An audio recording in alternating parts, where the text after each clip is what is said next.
యాదాద్రి భువనగిరి జిల్లా భువనగిరి మండలంలోని రెడ్డి నాయక్ తండాకు చెందిన దారావత్ హరిలాల్ నాయక్కు చెందిన సుమారు 15,000 రూపాయల విలువ చేసే మేక శనివారం సాయంత్రం సమయంలో విద్యుత్ ట్రాన్స్ఫారంకు తగిలి అక్కడికక్కడే మరణించినట్లు నిరుపేద కుటుంబానికి చెందిన హరిలాల్ నాయక్ రోదిస్తూ తెలిపారు. యాదాద్రి భువనగిరి జిల్లా భువనగిరి మండలంలోని రెడ్డి నాయక్ తండాకు చెందిన దారావత్ హరిలాల్ నాయక్కు చెందిన సుమారు 15,000 రూపాయల విలువ చేసే మేక శనివారం సాయంత్రం సమయంలో విద్యుత్ ట్రాన్స్ఫార్మర్కి తగిలి అక్కడికక్కడే మరణించినట్లు నిరుపేద కుటుంబానికి చెందిన హరిలాల్ నాయక్ రోదిస్తూ తెలిపారు.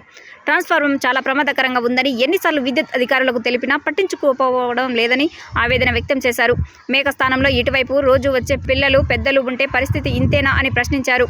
ట్రాన్స్ఫార్మర్కు చుట్టూ రక్షణ ఉంటే ఈ పరిస్థితి వచ్చి ఉండేది కాదని ఎన్నిసార్లు సంబంధిత అధికారులకు చెప్పినా పట్టించుకోలేదని ఆరోపించారు.